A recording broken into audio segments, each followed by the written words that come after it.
Two main movement patterns you're going to need for today's class. You need to be able to hip escape. So I can do this with both feet on the floor, lifting my hips, get onto my shoulder, head forward, hips back. Should be able to pull myself forward as well. Okay, we can do it on the outside leg. You can do it on the inside leg. Been pretty much standard for every class. Now, the other one you're going to need is the Turkish get up. When I'm doing the Turkish get up, I'm going to bring my elbow either up and to my shoulder line or slightly above. You don't want it below. It's a lot harder to get up if it's below. Now, I want to dig my elbow hard into the mat. I like to make a fist. Now, when we go to get up, you've got to use your legs to help you get up. And it's not a sit up. So we're not going forward. I'm essentially turning. We want to use a drive leg. The drive leg is going to be the most powerful way to do it. So if I post my foot on the floor and I extend my left hip, this is the most powerful movement in the human body, especially when you're doing with two legs. I need to use my glutes to help me get up. So I can take my foot slightly out wider than my knee, just like we did with the bridge. So now as I extend, it turns me. Okay, so instead of going up, just having my foot like this, turns me to the side. So previously, we bridged, we drove off of this, and we got onto the shoulder.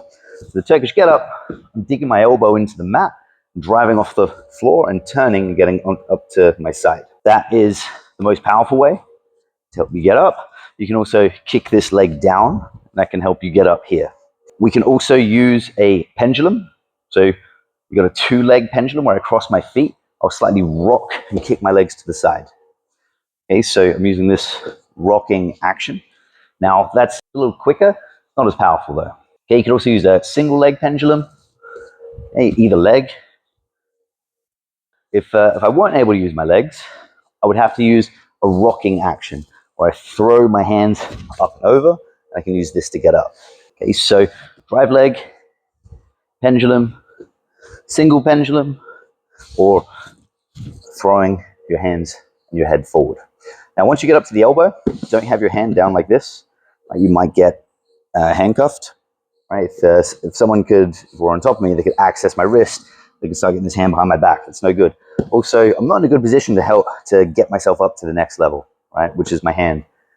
Having my hand here, now my shoulder's externally rotated. I'm in a better position, and it's easy to start getting up to here. Once you're up to here, it's easy to then start heisting. With all of these exercises, I want to be anti-shrugging. So I'm always pressing the ground down and away, keeping my shoulder in the socket. I can then start to heist, and now I can start to get up. We need to be able to go up to here, up, and heist. Okay, on both sides, whether I'm using a pendulum, okay, or I'm using a drive leg. Okay, so those two main movement patterns, that's all you need for today. All right, if you can do both of them really well, you'll be able to do every technique that I show you. Sean's frames, especially when he has this frame in my hip, okay, and this frame up and across my throat. I can't start to advance or submit him while he has the inside position. His elbow is inside my hip, his forearm is inside my shoulder line. If I want to be able to submit him, I have to start getting inside of these. So I need to start being able to get them out and away. Okay, start getting inside of them. Okay, whether I'm pinning them, whether I'm just getting my hip on the inside, and then from here I can start lifting his arm up. If I want to start advancing, I have to get inside, especially of this near side elbow. Even if I want to advance to a better pin. So if I wanted to get to mount, I start moving up towards here. If he's got his elbow inside my hip, all he has to do is bridge, and from here, I'm getting reversed. And this is unforgivable. I need to get inside of this elbow. Now, in week 1, we looked at walking the legs away. So one of the main ways to do this, I can start dropping my hip, walking his legs away, and then cutting my hip up and underneath. Now, if Sean's good, he'll keep his legs like this. As I try to walk his legs away, it's going to be hard. And from here, as I go to come back, he can block my knee with his hand, right, and bump me up and over, right? We can start getting reversed. If I can't cut my hip up and under this elbow, I'm going to have to use my hand. And this is where people start to use the side sit out. They unlock their hands, grab the elbow, so I can start to lift it. Now I can start to switch my hips, and my knee gets underneath his elbow first. Then what I would look to do is lift the elbow, switch my hips back, and from here, now I'm underneath the elbow, and I can start to advance. That's essentially why you would use the side sit out. So the way we escape this is very different from the other variations of pin. So as he unlocks his hands, grabs my elbow, and then he moves to a side sit out. There you go. Okay, so from here, can't start to use the ghost escape. I can't use the knee elbow escape. I can't use any of these other escapes until I free my elbow. And there's a very particular way I have to free my elbow. From here, if he clamps his lat down, from here, I can't pull my hand out. So what I'll do is take a thumb post in his elbow pit here, and I get onto my side. I move my head away. So if I just try and pull my elbow back, it's not going to go anywhere. But my head moving away frees my elbow. Now, I always keep my hand inside of the elbow pit. From here, we can go straight into that Turkish get up. So my elbow's coming up, either use a drive leg or a pendulum. I tend to prefer the drive leg because it's more powerful. I start to get up. Now from here, once I get up to my hand, right, he has no base in this direction. So I need to make sure when I'm getting up and doing this, I don't have a bent arm. This is the biggest mistake people make. So they start to get up and my arm's bent, he can drive into me, and from here I get flattened back out. So when I have a straight arm and I'm framing at the elbow pit, you can think of the elbow as a lever to rotating his chest and making his chest face up. If I were framing here and I go to start driving forward, it's not going to be as strong. But if I frame here and I get up, he can drive back into me. I'm not going to get reversed. We're not going to be here long anyway. Now the last piece is we've got to swivel our legs out of the way so we can start to reverse him nice and easily. Then Sean can do the same thing back to me, right? I move to here. He gets onto his side, right? He frames, moves his head away. As soon as he does this, he's going to build up to that elbow. Okay, build up to his hands, swivel his legs out of the way, and start to reverse me. I free my elbow, I start to get up, and we reverse him. There's a couple of ways he might look to deal with this. As I go to take him this way, he might recognize, shit, if I stay here, I'm going to end up getting reversed. So we might try and move to the reverse side sit out by bringing his arm up and over the top. And then from here, he can change his hips and move to the reverse side sit out. If I stay trying to take him up this direction, I'm going to get stuck, pinned. Okay, it's not going to work. As soon as I realize this hand's coming across, I have to change hands. Now, one of the keys to this reversal, I want to keep his arm off the floor for as long as possible. And I'm doing a Turkish get up this way now. So if I keep his hand off the floor up until about here, I can keep getting up and reversing him. It'll look like this. And here he brings his arm up and across. Okay, we use the get up, we reverse him. Now, if you mess up, right, and let's say he brings his arm across, and I move to here, and his hand posts, I can't continue trying to take him up and forward. What I have to do instead, now it kind of depends if he puts a lot of weight on me, I can start taking an overback and still high sting. Oftentimes that's not going to be the case, right? We get to here. Instead of putting a lot of weight on me, he'll have his weight in his post. From here, I can't continue to take him up. So I do a hip escape. I bring my heels to my butt. We hip escape. We bring our knee to his near side hip.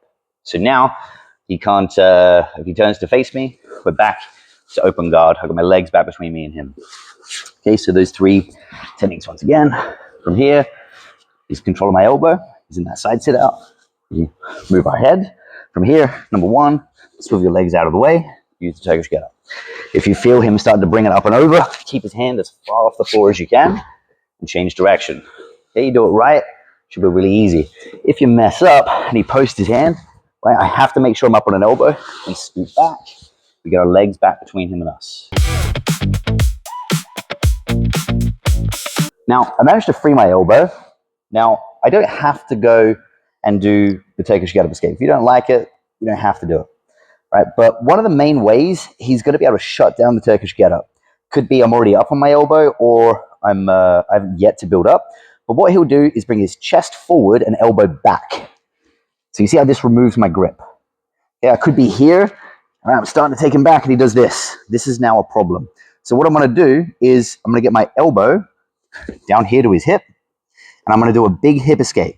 Okay, so I bring my heels to my butt, and I do a big hip escape, and I get my knee in here. Now he's in trouble. If he stays here, I'm going to build up to my elbow, overwrap his head, and from here, we can actually start going into Das strangles. It's not advisable for him to stay there, and he's not going to.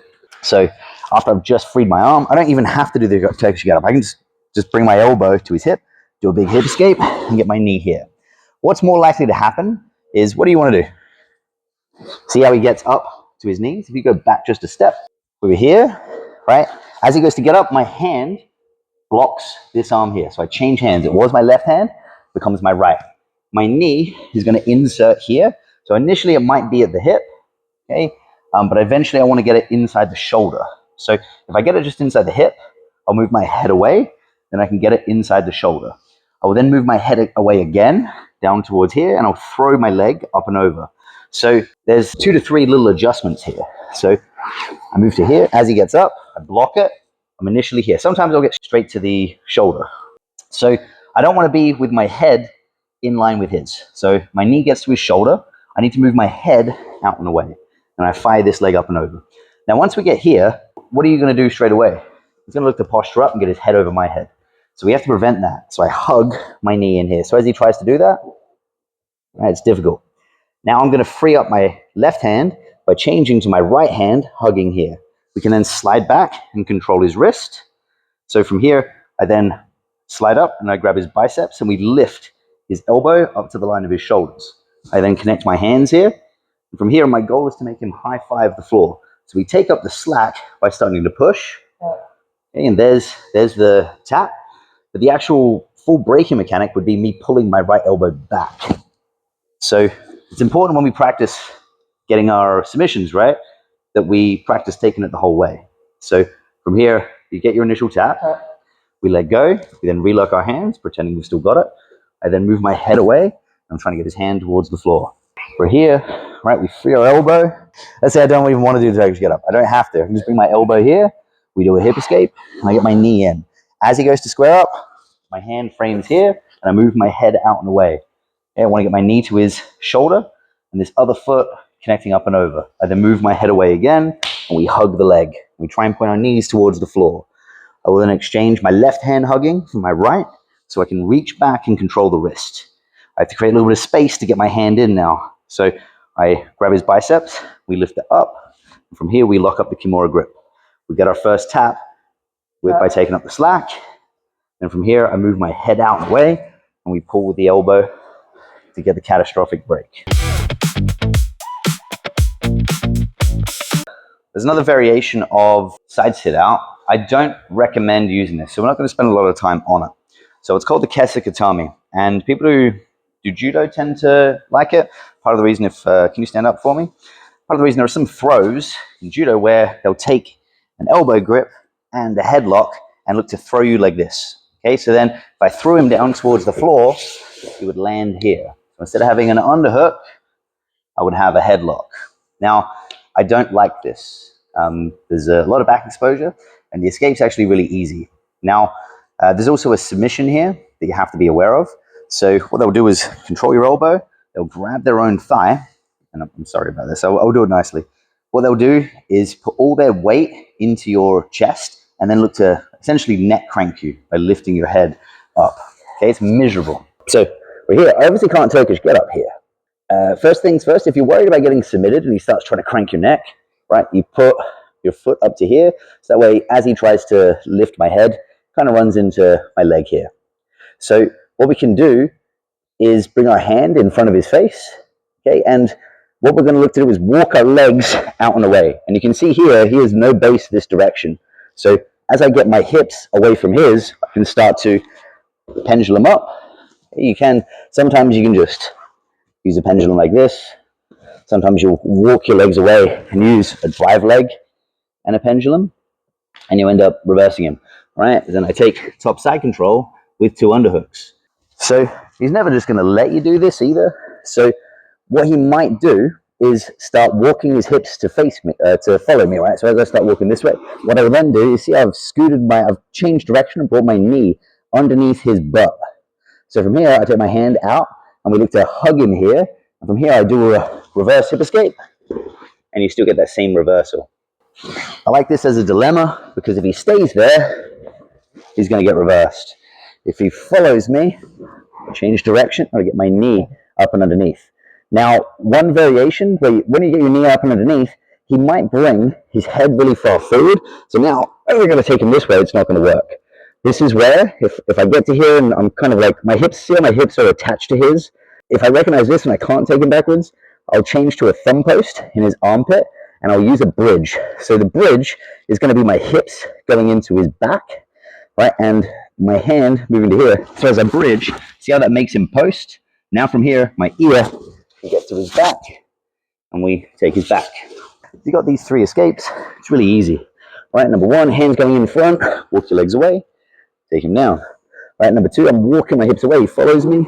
Right, I scoot my knee underneath his, we lock our hands, and we reverse him. Number 3, he's walking with me, I get my knee under here, but he sits his head, and I can't take him this way. I'm going to look to change to a thumb post. My hips are in contact with his. I give a big bridge. That'll make him post out. I can get my ear to his back. And from here, I'm out. It's not going to be really common. I don't personally recommend using Kesa Gatame. I don't use it at all. I prefer an underhook rather than a headlock. But one day you might be caught in it. It's important to know how to get out.